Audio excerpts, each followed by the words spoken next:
This video is sponsored by Squarespace. More about them later.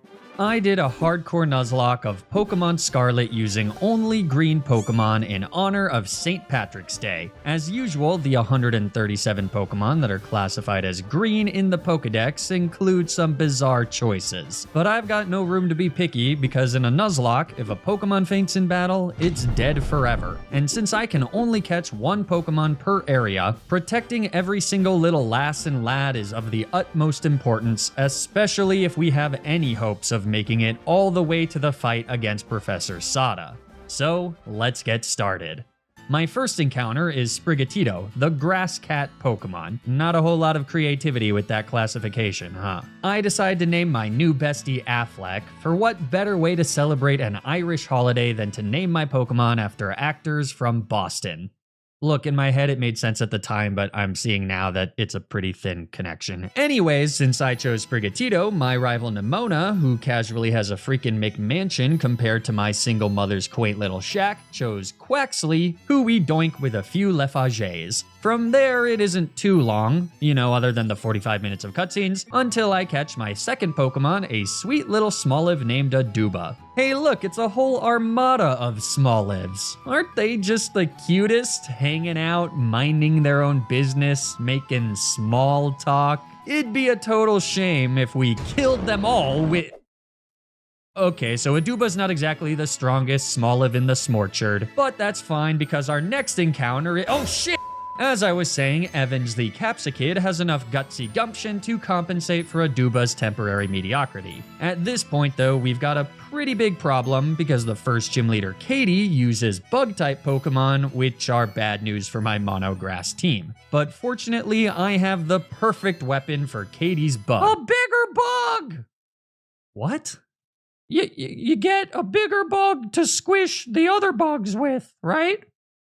Okay, yes, Garchomp FJ is technically correct. I do catch Wahlberg the Tarantula, who quickly evolves into Spidops. But more importantly, I can get a Firestone in East Area 2, which evolves Evans into Scovillain. And since he learns Flamethrower right when he evolves, that's gonna be a quick double G for Katie. Side note, trying to be a baker and a bug-type specialist is insane. There is no world where I'm walking into a bakery knowing that the owner is fondling bugs in her spare time. That's disgusting. Like, I'm not saying that she doesn't wash her hands, but why would I risk it? 10 out of 10 times I'm taking my business somewhere else. Katie's Bakery is either a massive money sink or some sort of front for a shady business. Anyways, with the first gym badge, Affleck evolves into Floragato. What a dapper young man. And Affleck's newfound bipedalism is right in time to face off against the Stony Cliff Titan Cloth. With some PEDs, he's a scary son of a gun, but fortunately, Arvin's here to distract Cloth with nonsensical food puns. A helping of defeat on the half shell? What are you even talking about? With Shelder's help, a few magical leaves are enough to take out the big meaty Cloth without any casualties. And our reward is gassing up Koraidon with a lace sandwich that gives him the ability to dash, which will be huge for exploring the rich open world of Paldea. Easy there, Legolas. Koraidon's like a foot away from you. This is ridiculous. What are you doing?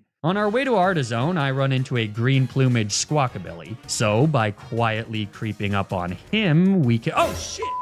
A classic one-ball HG capture later, and Karel joins the team as member number 5, right in time for the fight against Brassius and his grass types. Though first we do need to wrangle some low frame rate Sunfloras, and while we're basking in that 5 FPS glory, I want you to take a guess as to whether Sunflora is classified as a green or a yellow Pokemon. Better yet, let's play a game. And as with all games worth playing, let's pretend there's a gun to your head and the only way to live is to correctly guess whether each of these Pokemon is green or yellow. Go ahead, pause the video and take your time. This is theoretically a matter of life or death. You ready? Here are the correct answers. Did you happen to win our little game here, or did your brains give your wall a new coat of paint? Let me know in the comments down below, and while you're there, be sure to like the video and subscribe to the channel. You might think you're already subscribed, but there's a good chance you aren't, and it's a really easy way to help me out. With that, we're at the aforementioned fight against Brassius, which happens to occur during a natural rainstorm that halves the damage of Evan's flamethrowers. But that's not a problem, I think to myself. Surely I can just use Sunny Day to get rid of the rain, right?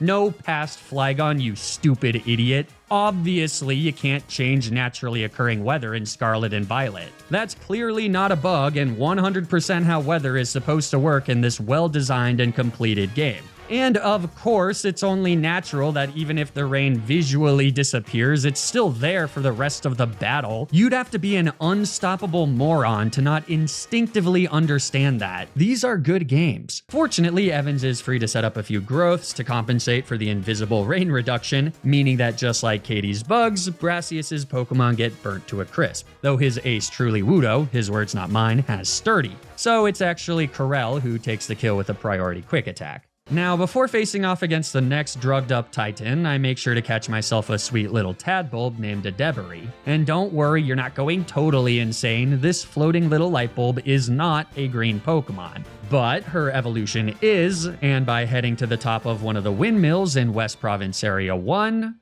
wow, just look at that view. The Paldean region is breathtaking. I can get a Thunderstone, which promptly evolves a Debris into Bellybolt. Look at this little goofball bouncing around. Not a care in the world. Empty head, nothing but vibes. Our new friend-shaped electric type proves to be the perfect answer against the open sky titan Bombardier. With Arven's Pokemon once again acting as a distracting meat shield, a Debris is free to zap the dope-sick chicken with a few Thundershocks, though it's actually Knackley who sneaks in the KO with a Smackdown. Classic Knackley, always taking the attention away from hard-working belly bolts. It just makes me sick. But Adebari's playing the long con, and her moment of glory will come soon enough. Before that, though, we've got a date with Giacomo, amateur DJ and even amateur video game boss. Evans does what he does best and melts Pawniard into a tiny little puddle of silvery goop. The Sagan Starmobile is a hefty opponent, but with Giacomo's proclivity to use Metal Sound, it's relatively safe to get off a hit, switch to a new Pokemon, and repeat the process. It takes a village, as the saying goes, but eventually Wahlberg nibbles away at the possessed car's last bit of HP and we've won the battle. Oh no. Why are we panning up? No, not the unskippable flashback. Please, not the unskippable flashback. 5 minutes later, I'm exploring the wild plains of East Province Area 2, where I catch Krasinski the Cyclizar. A solid contender for the worst dragon type in the game, but you know what? Even the worst dragon type is better than like 50% of the rest of the Pokedex. And since we only have room for one nonsensically part normal type Pokemon, Aduba's getting the boot, at least for now. I also yeet myself into Asado Desert and immediately find a Silicobra, which somehow is a green Pokemon. This is possibly the worst offender across all 4 color locks I've done, despite some extremely stiff competition. Nevertheless, having a ground type like Davis here is certainly ideal for the fight against the next gym leader, Iono. But first, we gotta fight our rival Nimona. Fortunately, she's not much of a problem yet. Rockruff goes down to a Bullet Seed, Palmy falls to a Flamethrower, and then this thing succumbs to 4 hits from a second Bullet Seed. But as soon as Nimona's Rizless Duck evolves, she's gonna be much more threatening. Iono is traditionally the game's first true challenge, mostly due to her terastalizing Mismagius. Her lead is Watrel, who's got Squat for a Debris, who can clap back with neutral sparks, meaning that it's bye-bye birdie before too long. Look at these 2 identical children just like losing their minds in the background of this battle. Anyways, a Debris also has Mudshot to deal with Luxio, and since she also knows Slack Off, we're rocking nearly full HP as Iono brings in her Belly Bolt. But that sad bastard's got nothing for the mirror, so a few Mudshots and some intermittent Slack Offs means that a Debris easily nets her 3rd kill of the match. Now, I did say that Iono's Mismagius is the game's first true challenge like 45 seconds ago, but that was a bit of an over-exaggeration because her only attacking moves are Hex and Charge Beam, meaning that if you have a normal type and a ground type, the fight is unlosable as long as you don't mind stalling her out of PP with some switches. But I do mind, so instead I just take the KO with a few breaking swipes from Krasinski. We don't have time to completely stall out Mismagius. There's like 20 more boss fights after this. And I still need to tell you about the sponsor of this video. Bravo! Another seamless ad segue from everyone's favorite dragon ground type. Zygarde XY? I thought you were in prison? Yeah, I did a bit of a stint Turns out the evidence didn't stick. Those Kalos courts are a circus, but I made bail, buddy. Look, Z, I don't want any trouble. We went our separate ways years ago. The past is in the past. I just want to move on. Ha! Funny that your moving on was becoming a mediocre YouTuber and mine was going to jail. Who tipped off the police, Flygon? I don't know. Maybe the Kalos police figured it out on their own. Yeah, no, you're right. I heard it too. But I swear it wasn't me, and I don't want to get involved. I'm just a dude minding my own business, slowly coming up with more and more elaborate ad segues with increasingly diminishing returns. Can we just leave it at that, Z? Sure, Fly, sure. I'll give you space. I've got some things to square away and what's that music? This video is sponsored by Squarespace. Squarespace is an online platform that helps you build and manage your own website, whether that's an online store for your business or a personal blog for your thoughts. By using their all-in-one platform and customizable templates, it's simple for anybody to create professional and polished websites. And with Squarespace's Fluid Engine design system featuring drag and drop technology, you can quickly fine-tune every single detail of your website. For example, I use Squarespace to create poppyhg.com, the only destination to find curated pictures of my corgi puppy Poppy. March is Women's History Month, so if you haven't already, there's no better time to visit poppyhg.com and support the most important woman in my life. Squarespace has a ton of other really useful features to get the most out of your subscription, like analytic information about the traffic of your website, and Squarespace member areas, which can be used to connect with audiences and create exclusive members-only content. So if you're looking to start a website for your business or hobby, then you should check out squarespace.com for a free trial. And when you're ready to launch your website, you can use my custom link to save 10% off your first purchase of a website or domain. Thanks so much to Squarespace for sponsoring this video. Now, let's get back to the challenge. With 3 gym badges obtained, I set my sights on taking down the second star boss, Mela. And without a water type to my name, her fire types are pretty scary, especially since her lead Torkoal sets up the sun with drought. My best bet here is to use Slack Off with the debris to eat Torkoal's boosted flame wheels until the harsh sunlight fades. Then a mud shot takes out the turtle and brings in the Shedder Starmobile? What was the Gouda Starmobile in the shop? Sorry. That joke was pretty cheesy. Oh, brother, this guy stinks! The Shedder Starmobile is definitely threatening, especially with potential burns from blazing torque, but by again using all 6 of my Pokemon, we're able to slowly whittle away at the behemoth. Special attack drops from Overheat, and unspecial attack drops from Krasinski's Breaking Swipe, and Corel's Intimidate means that our enemy isn't doing much damage. It does mean we're at risk to an uncomfortably large number of potentially devastating critical hits, but since none come our way, as Davis lands the finishing blow with a super effective bulldoze, we manage to beat Mela completely deathless. And so, we're off to East Province Area 3 to catch a what the fuck? Q-Fant is not green, obviously.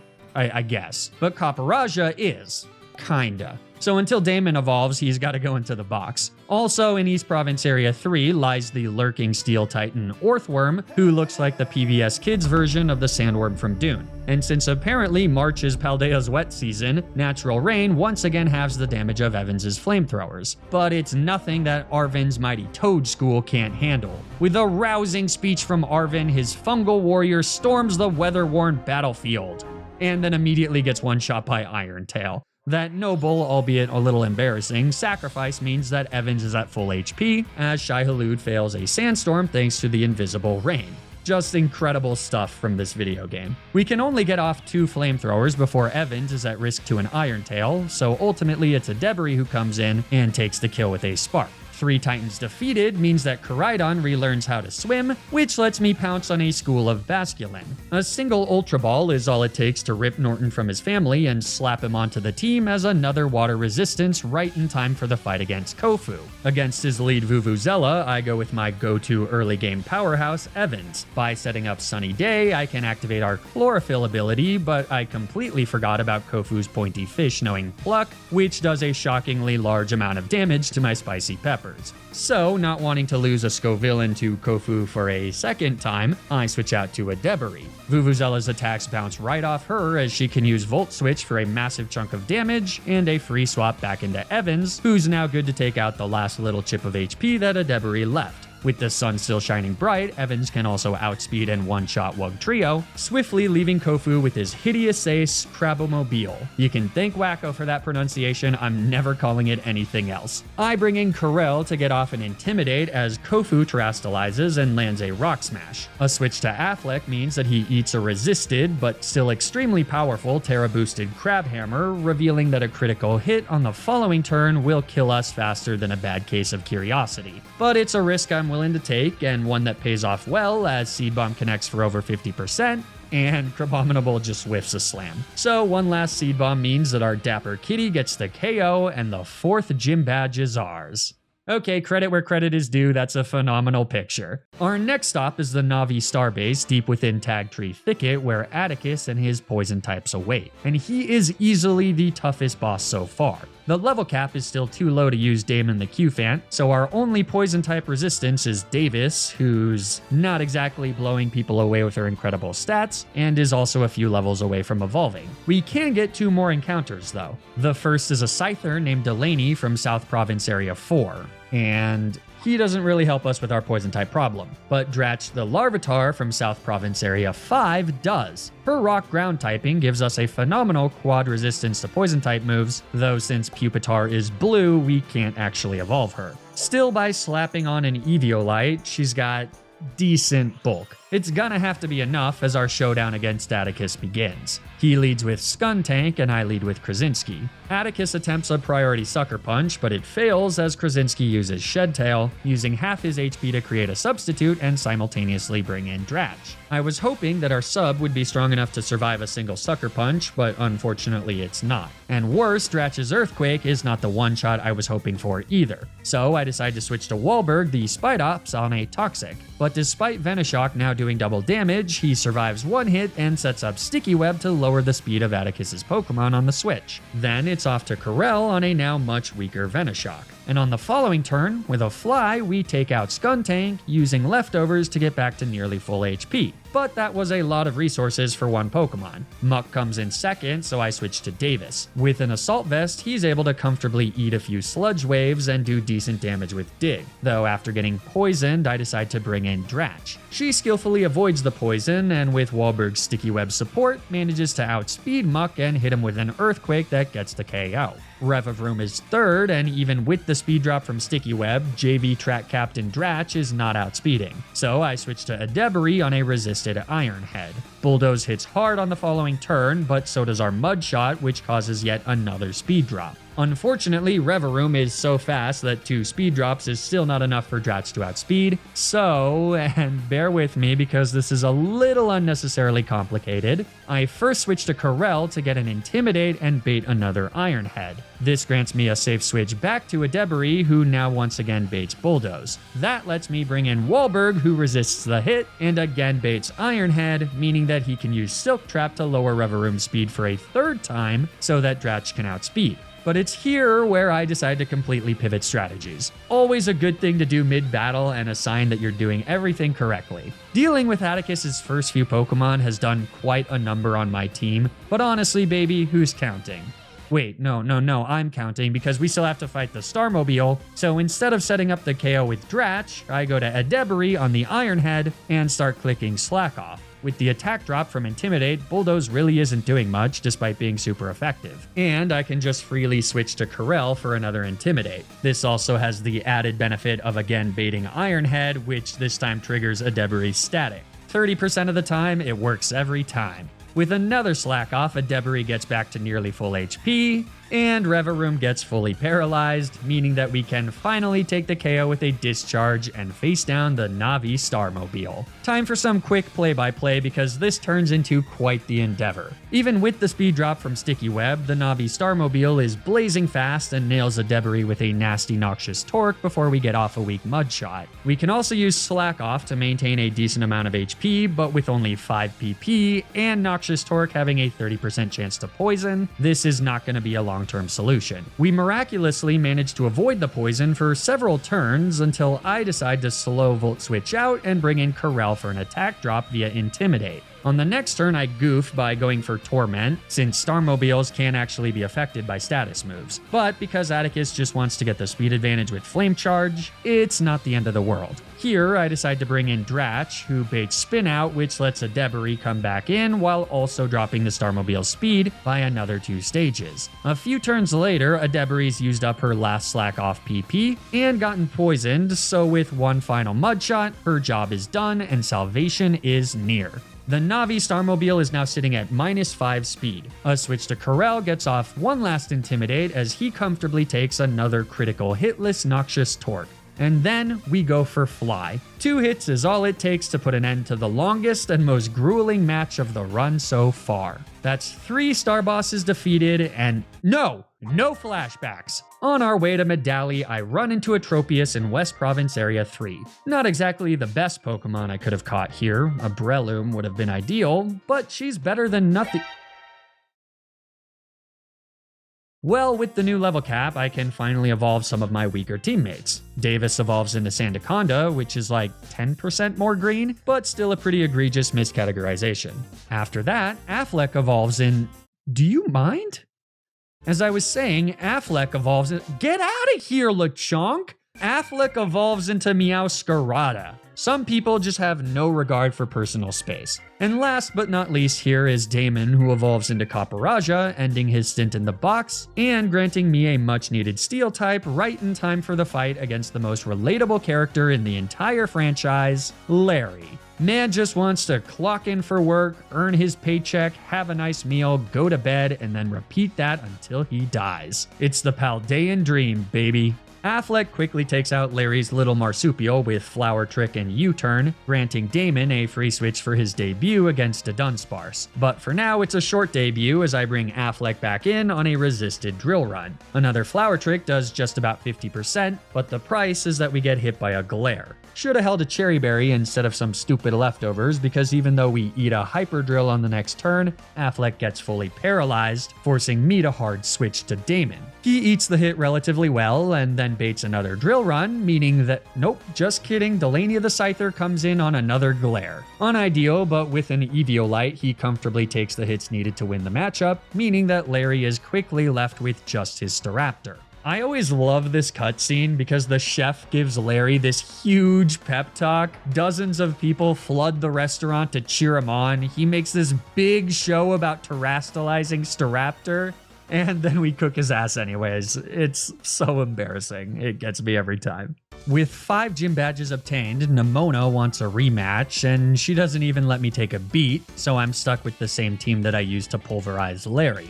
Affleck ends up being a good lead against her Lycanroc, who uses a priority SL Rock for some solid chip, before going down to a single super effective critical hit, which is a little annoying because it triggers 2 separate quips from Nemona, one for using a super effective move, and the other for getting a lucky critical hit, which doesn't even make sense since Flower Trick always crits. But anyways, Affleck U-turns out on Nemona's Goomy, bringing in Corel to eat a Dragon Pulse and take the KO with a Facade.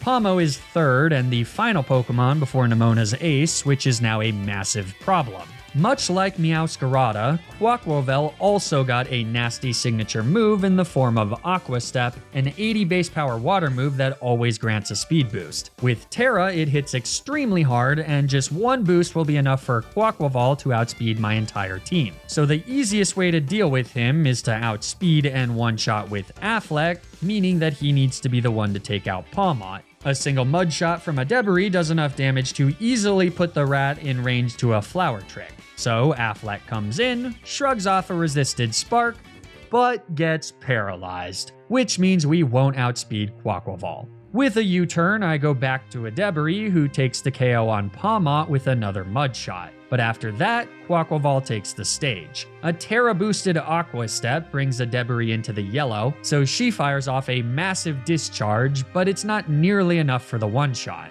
It is enough to bring the Dancing Devil into Torrent range, meaning that Aqua Step will now get an additional 50% boost. We're, in a lot of trouble. I decide to switch to Delaney, who I'm hoping is bulky enough with Eviolite to tank 2 Aqua Steps, but based on how much Aqua Jet did, that was a pretty foolish hope. So now, all I can do is fire off a Technician Quick Attack, which does cripplingly little damage before Nemona's nasty starter claims the very first death of the run.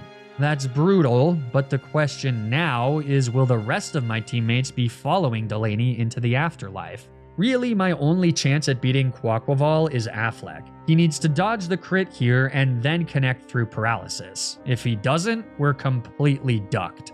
Aqua Step connects, Meowscarada hangs on with 15 HP, and then we connect with Flower Trick, knocking out Quaquaval and narrowly winning us the battle without any more deaths. But losing Delaney is still rough, especially because I know that I could have prepared better for that fight. Nevertheless, there's nothing else to do but soldier on and begin the long trek to Montenevera. Along the way, I encounter another Tropius in Dalizapa Passage, and this time we're at a high enough level to ignore Whirlwind. Cena would have been great to have 30 seconds ago, but with 2 more fights against Nemona in our future, his arrival is better late than never. On Glaseado Mountain, I also find a Bronzong who...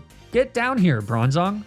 No, take your time, please. Spader is another entry in the long list of green Pokemon that are not really green, but I'll gladly take a second Steel type. Anyways, the next string of boss battles here are all pretty simple. Rhyme is absolutely obliterated by the combo of Affleck and Evans, Cena perfectly walls Great Tusk, the Quaking Earth Titan, and Nemona is much easier to handle this time now that I'm better prepared. And by better prepared, I mean that I gave Affleck a Cherry Berry. That's literally the only difference, and it's a good thing I did because Spark paralyzes again. But yeah, from there, Flower Trick one-shots the $25 duck. So after doing this crap, Affleck, Damon, and Evans clear through Tulip Psychic types. And then after doing this crap, Evans melts through Grusha's first 2 ice types, Norton makes his debut to deal with Cetitan, and Damon disposes of Altaria. And while we're blazing through boss battles here, the 4th star boss is also a cakewalk. Steel types trivialize fairy types, and since we have 2, including one that knows Heavy Slam and weighs 1,400 pounds, beating Opie is like stealing candy from a baby. Literally, I mean, this kid is what, like 6 years old? So just like that, we've got all 8 badges with only 1 Titan and 1 Star Boss left before the final fights in the late game. But first, by heading to North Province Area 1, I can find a Hawlucha, which might as well be green, man. Who cares at this point? But Hawlucha here will give me a solid fighting type But first, by heading to North Province Area 2, I can find a Hawlucha, which might as well be green, man. Who cares at this point? But Hawlucha here will give me a solid fighting type resistance right in time for the face-off against the final star boss, Eerie. Wahlberg starts things off by setting up sticky webs against Toxicroak. Then Spader comes in, and baiting Sucker Punch, we can put Eerie's lead to sleep with Hypnosis before safely taking the KO with a quad-effective Psychic. Against Lucario, I switch to Evans, who shrugs off a Dark Pulse and gets the one-hit kill with Flamethrower. Passimian is 3rd and threatens with nasty close combats, but Burnham the Hawlucha easily wins that matchup with a few aerial aces. I love that when Burnham comes out, it says, "Go Burnham." Anyways, that just leaves Annihilate before it's time for the Starmobile, so I start by roosting up with Burnham until he's back to a respectable amount of HP. Spader resists an Ice Punch on the switch, though they do get frozen, but fortunately a Fire Punch, which is not halved by the natural rainstorm that started halfway through the battle, unfreezes Spader, meaning we get off a hard critical hit Psychic. Corel comes in on another Fire Punch, which does nothing after Intimidate, before taking the KO with Aerial Ace and bringing in the Cave Starmobile. My plan is to wall this thing with Cena, though after coming in on a Shift Gear, followed by a nasty Spin Out, we immediately miss an Air Slash. Did not see that coming. A second Shift Gear means that Cena can get back to full HP with Synthesis, and a third means that we can fire off a second Air Slash for huge damage. Plus 3 Spin Out hits like a truck, but Cena lives to connect with another Air Slash that dips Erie's Mad Max contraption down into the yellow. Cena's not surviving another hit though, so I switch to Spader. But they take far too much damage on the switch, and with the state of the rest of my team, it's clear that I gotta make a sacrifice. So, with sadness in my heart, I bring Cena back out on a combat torque that leaves him with 1 HP, but it doesn't matter because on the next turn, the Mechanical Mutant takes the second kill of the run.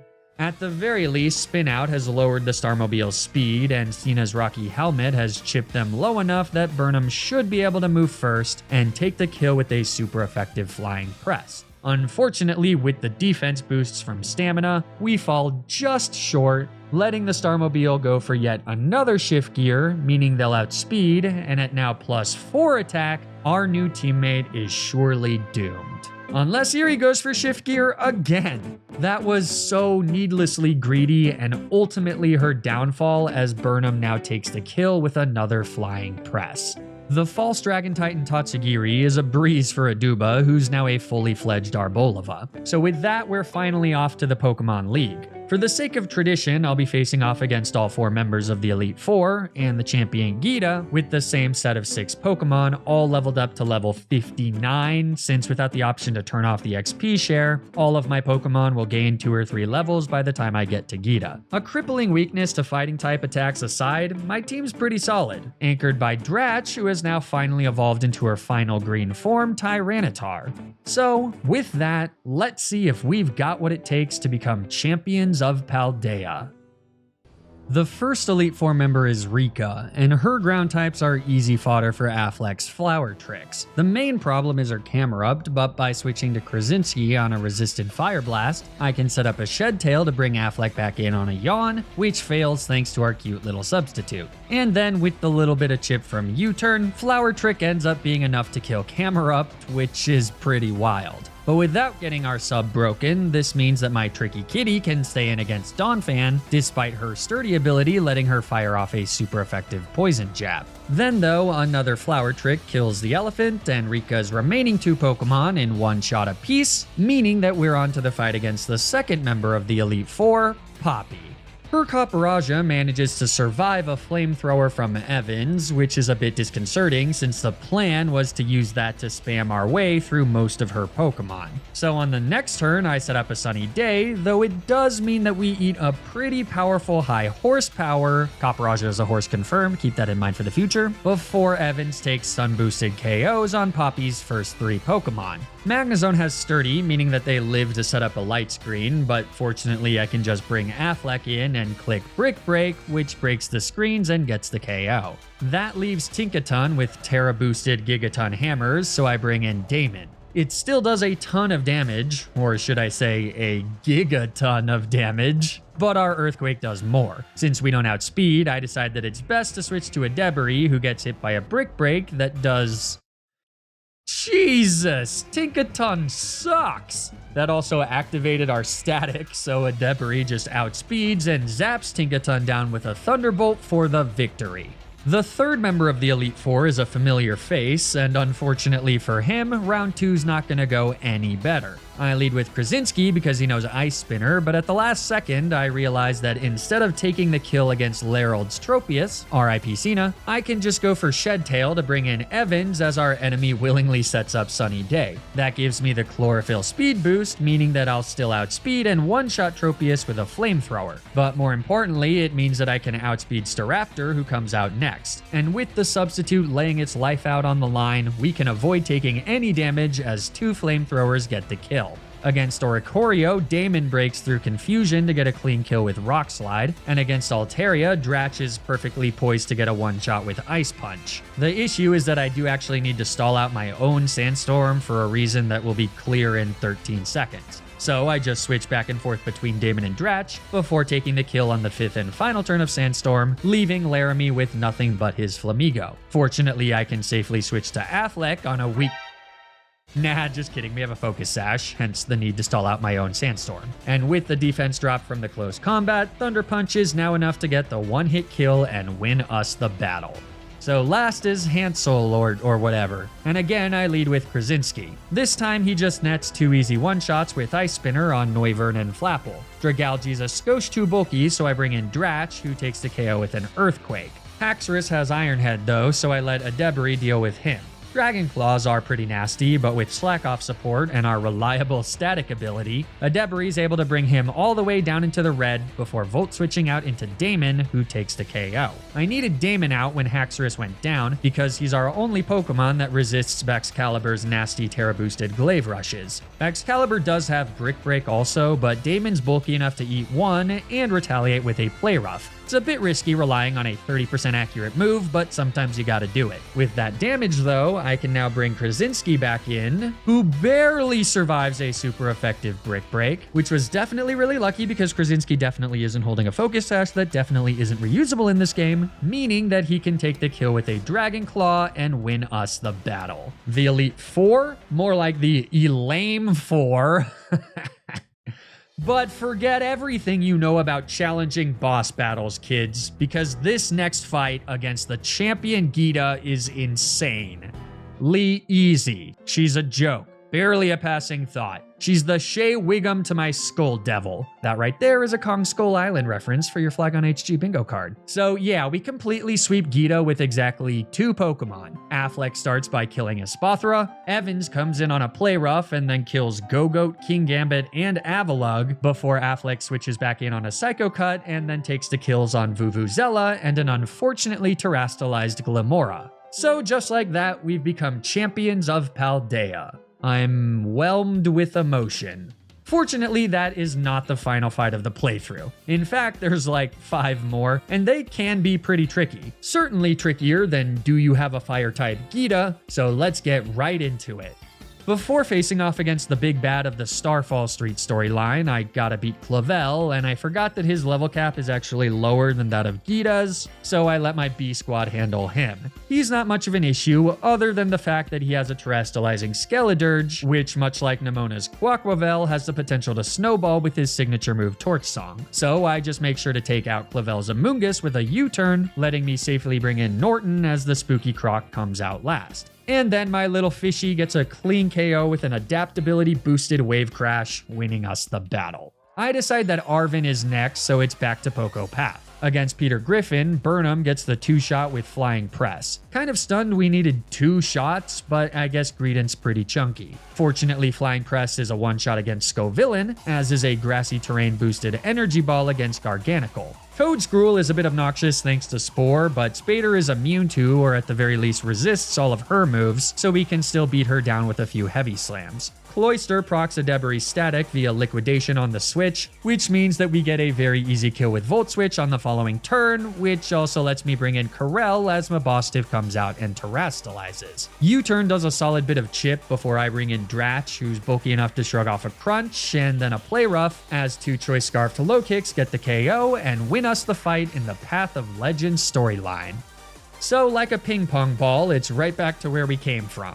Penny, the surprise head honcho of Team Star, is waiting at Naranja Academy with her squadron of evolutions. But at this point, my Pokemon have enough unique typings that a few simple switches are all it takes to render her team completely useless. Burnham takes care of Umbreon with a few flying presses, Davis comes in for free on Jolteon's Thunder and 1-shots with Earthquake, and Affleck comes in on Vaporeon's Hydro Pump and 1-shots with Flower Trick. U-turns from Affleck and Corel take out Leafeon while also giving me a free pivot into Dratch as Flareon comes in 5th. Even after a Baby Doll Eyes, Rockslide buries Flareon like a Lannister, leaving Penny with just her Sylveon. Even with Terastalization, though, she's nothing Damon with an Assault Vest can't handle. It feels almost cruel, but poor little Sylveon gets flattened like a pancake by Heavy Slam, closing out the Starfall Street storyline with a whimper. I might have exaggerated a little bit about how hard some of these final fights are, but the final showdown against Nemona is actually scary and requires a lot of planning to ensure you've got the right counters into her heavy hitters. Fortunately, Affleck is a consistently good lead against Lycanroc since we can still outspeed and 1-shot with Flower Trick. Against Palmont, I U-turn to bring in Davis, who's bulky enough to tank a pretty nasty close combat. And then, with a Choice Scarf, she can outspeed and take the KO with Earthquake. Goodra is just walled by Damon with his trusty Assault Vest, especially when Play Rough is a completely unexpected 1-shot. How weak is that Goodra? Anyways, with Orthworm out 4th, I go to Burnham on what ends up being a body press. Then I pivot to Spader on a resisted Iron Tail, but the defense drop means that we can only tank a single body press for 1 chance at a Hypnosis, which unfortunately misses. So it's back to Burnham on another body press, and things are now starting to look pretty scary. I'm skeptical that close combat will get the KO, so my best bet is to go for Brick Break and hope that Burnham survives an Iron Tail, which is definitely a bit of a toss-up. Unfortunately, there's really no other play. So, Brick Break does a pitiful amount of damage, less than 50%, and Orthworm straight misses his Iron Tail.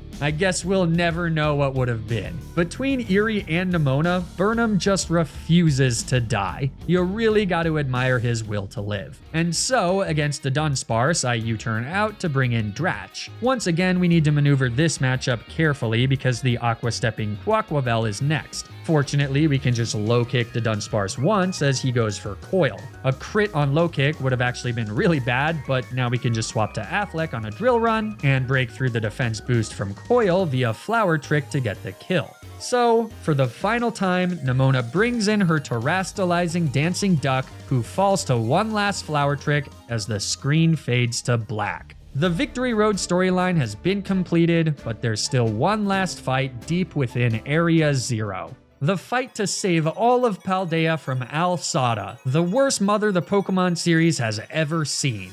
She leads with Slitherwing, who despite having the high ground, immediately gets one-shot by a quad-effective Aerial Ace from Burnham. Screamtail is second, but easily walled by Damon. Even a super effective Drain Punch doesn't do much before a 200 base power Heavy Slam craters the lightweight Berry. Brute Bonnet nails Burnham with a Sucker Punch before we hit them with a quad-effective U-turn. Unfortunately, it's not quite enough for the KO, so I bring in Dratch, who takes the kill with an Earthquake. She's again holding a Choice Scarf, so locking into Earthquake was strategic for the Sandy Shocks that comes in next. Unfortunately, we don't one-shot without Stab, so Sandra here nails us with an Earth Power before we can take the kill on the following turn. Fluttermane is next, but Alsada made the strategic decision to not give them a Fairy-type move, meaning that Dratch can just stay in and connect with another Earthquake. Though because we don't outspeed even with our Choice Scarf, and the Sandstorm fades at the end of the turn, removing the special defense boost, I now have to risk a critical hit. But it's the last fight of the run, and as Imagine Dragons once said in a song probably written for a Transformers movie, we gotta do whatever it takes. Thunderbolt comes out, and Dratch survives with 13 HP. With one last Earthquake, she gets her 3rd kill of the match and brings Alsada down to her final Pokemon, Roaring Moon.